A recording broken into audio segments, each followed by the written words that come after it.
Hello guys, mayroon akong fortune na dalawa. I-share ko lang dito sa inyo. Mayroon akong fortune na mayroong stripe na light green or yellow green sa gitna. Ayan, maganda yung kanyang pag-group. Ito naman, yung isa.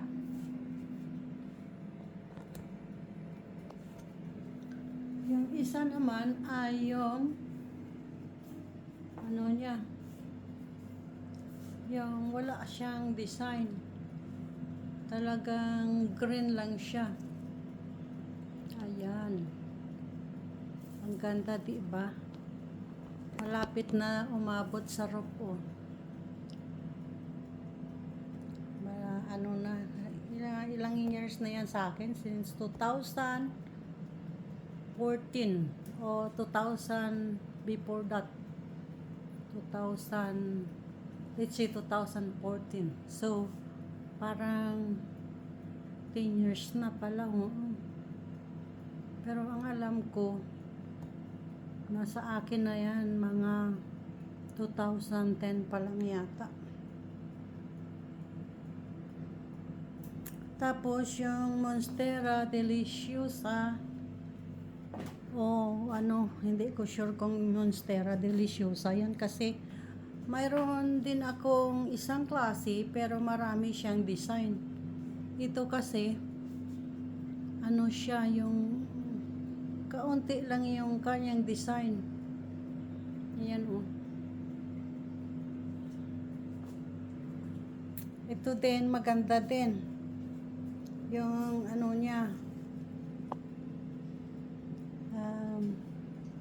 mayroon siyang puti. Anong tawag kaya nito? Hindi man ito photos. Maganda siya. Puti at saka white ang color. Kinating ko na yan kasi masyadong malantaas na. Kaya kinating ko siya. Ito. Nagkating na ako.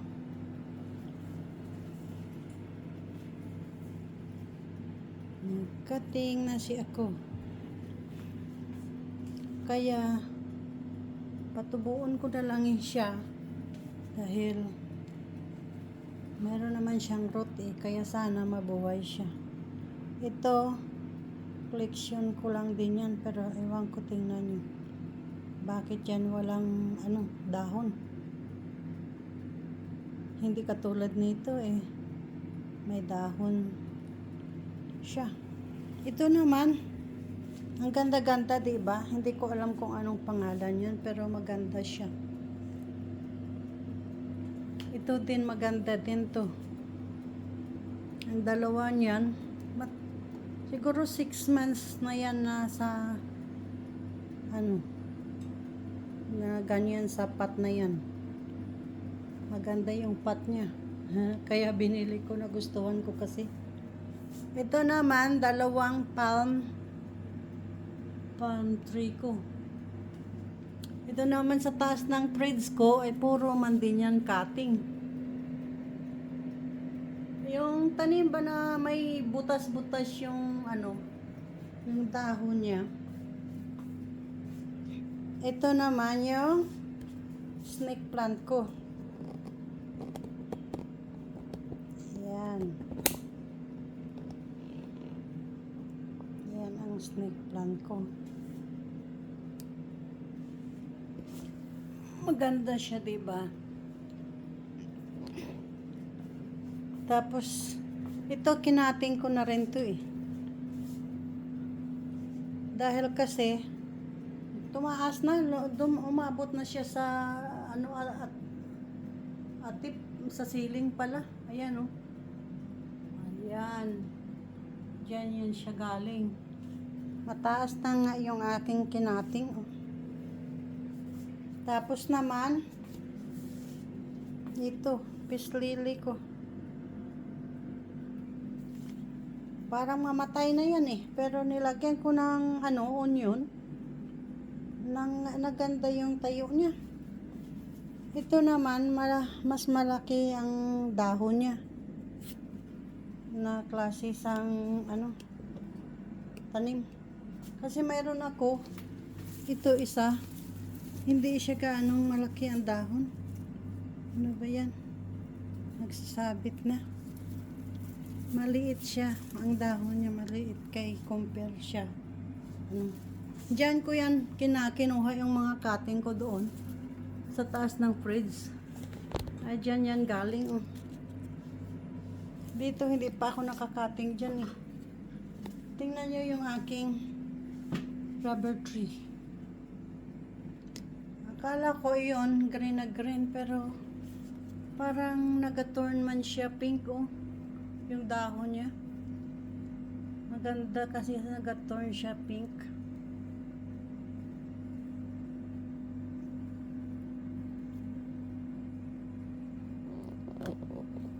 Yan yung tinutukoy ko, yan naga-pink din pala siya. Pag nainitan siya, maganda pala kasi naga-pink siya. Samantalang ang akala ko white and green lang talaga yan. Ito, kahit mahal ang presyo nito, binili ko kasi akala ko ito yung may yan, yung may red na halo. Pero kasi nasa siya, lang yan siya, hindi siya iniinitan, kaya ang kulay niya iyan lang. Samantalang nung binili ko, mayroon pa siyang pink. Pero nung hindi na nainitan, talagang green lang talaga yung nag-turn na green lang ang kulay niya. Green at saka white. Katulad din nito. Makapal ang dahon, Nilagyan ko lang ito kahapon ng tubig kasi nga ang dry. Hindi, nandun ko tinabi sa bintana. Tapos sabi sa YouTube, hindi daw kinahanglan sa mainit. Hindi daw kailangan ang direct sun. Ito din, hindi din daw kailangan ang direct sun. Samantalang nung binili ko yan, marami yan sang dahon. Ay, nako. Parang nangangamoy na yung aking Woo!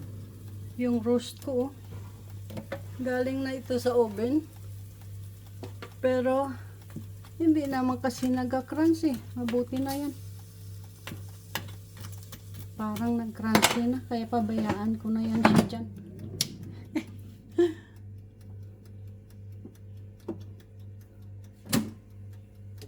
Ay, naku buhay.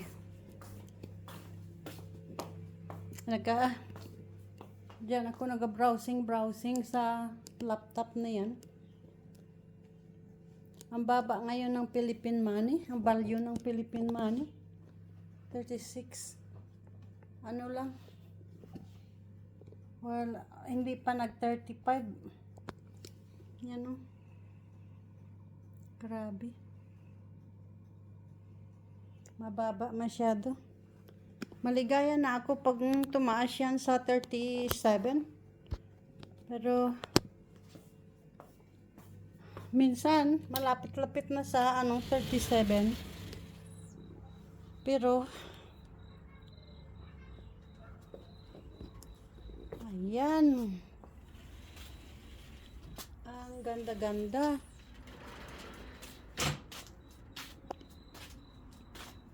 Ayan siya. Ang ganda-ganda ng tanim ko. Yan. Na-propagate ko na yan siya. Ito yung ko, yan, propagation ko. Ito naman, gusto ko rin ito i-propagate kasi meron siyang, ayan dalawa. Sa baba, kailangan makuha yan kay parang lalo ba maglago itong dito sa taas. Grabe ah. Ang Monstera Deliciosa ko. Ang daming ano oh, design na dahon. Yan ang last yung dahon, kaya ang daming design. Yung pinaka huli nga dahon, ito yung second to the last nga dahon. Yan yung at ano pala to, that third to the last tapos yan ang second to the last, tapos yan ang third. Yan yung hanging plant ko, ang daming hanging plant ko. Yan yung photos ko, pinaikot ko na lang yan, pero maganda siguro kung nakahanging yan. Parang maganda yung tubo niya dito sa labas oh. Kasi sa loob to tagal niyang lumago. Ayan. Ang dami kong mga hanging plant.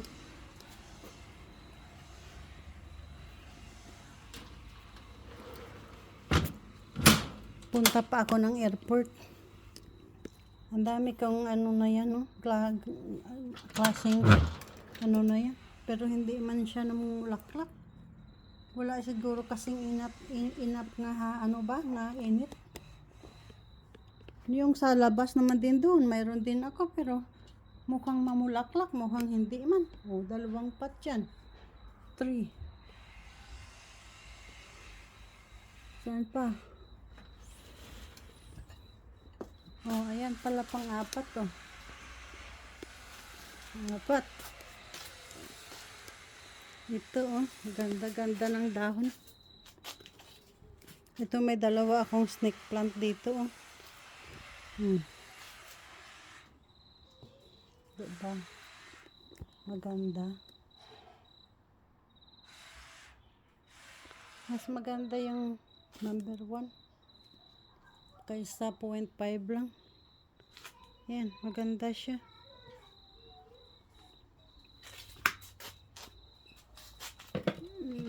Ayan, diyan ka muna.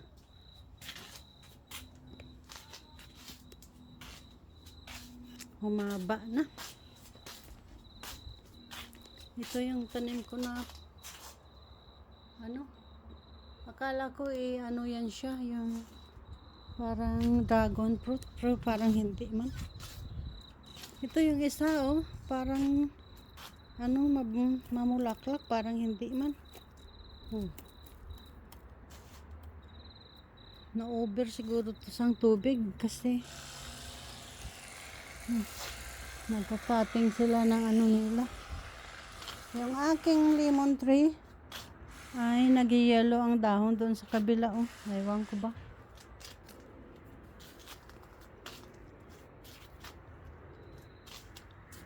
Yan, may sweet potato ako. Ang taba ng sweet potato ko oh.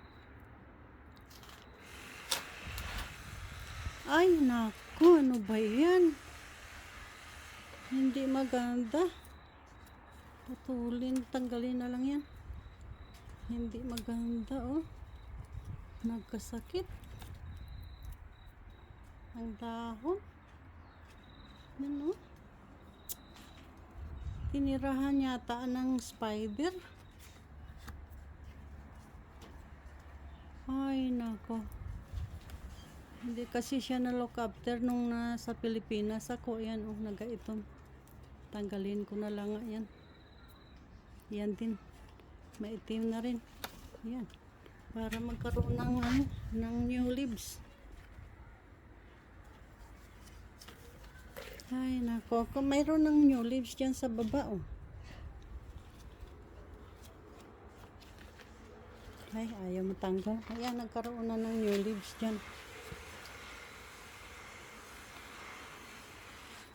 Ayaw matanggal. Ayan, spider plant. Grabe, dami kong spider plant. Ito, ewan ko ano to. Collection ko man lang din yan.